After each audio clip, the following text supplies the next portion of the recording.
With millions of Ukrainians fearing for their lives Wednesday night amid reports of an imminent Russian invasion of their country, former President Donald Trump said Russian leader Vladimir Putin was pretty smart for sparking what could be the biggest conflict in Europe since World War II.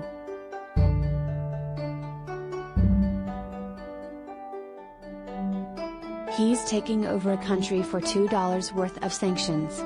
I'd say that's pretty smart, Trump said at his Mar-a-Lago resort in Florida, according to New York Times reporter Shane Goldmacher and video footage obtained by the pro-democratic group American Bridge. He's taking over a country, really a vast location, a great piece of land with a lot of people, just walking right in.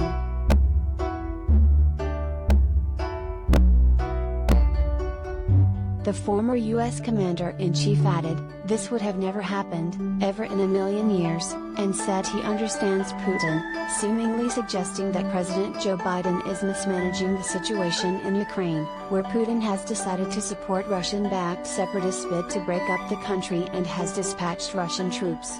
Biden this week imposed sanctions on Russian institutions and officials and warned far tougher action could follow.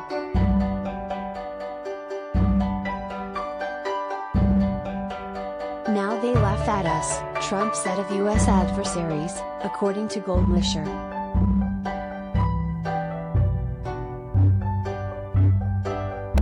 When Trump was president, he suspended military aid to Ukraine, despite the Ukrainian government's ongoing fight against the separatists, to force the country to seek incriminating information about Biden's son Hunter.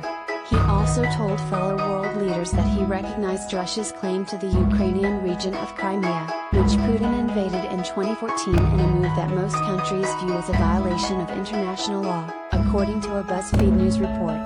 And Trump repeatedly rejected U.S. intelligence reports that said Russia aided in his 2016 election victory, saying he believed Putin's denial of any such plan.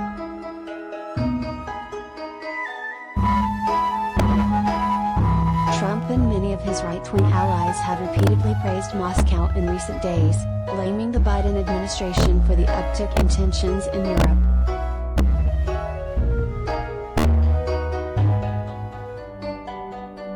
Most national security experts instead identify the roots of the crisis in Putin's decision late last year to begin amassing his troops along Ukraine's border, a policy that has now led to the buildup of more than 150,000 Russian forces.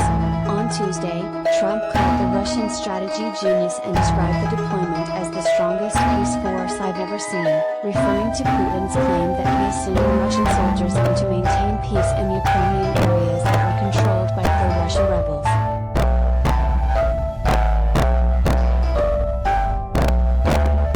While most powerful GOP lawmakers have pushed the party's traditional hawkish line in responding to the Ukraine-Russia flare-up, conservatives have struggled to craft a coherent narrative on the issue because of the growing strength of pro-Russia sentiments within the Republican movement.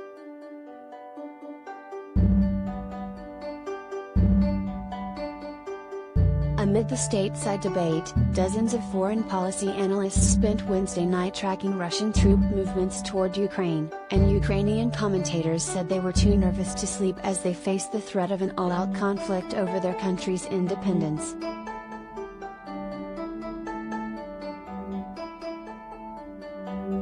"We believed, we had a dream, we lived for it," tweeted Kiev Independent reporter Ilya Ponomarenko. "If the world closes its eyes on yet another grand act of aggression for the sake of false stability, it will be a warm welcome for an even greater war.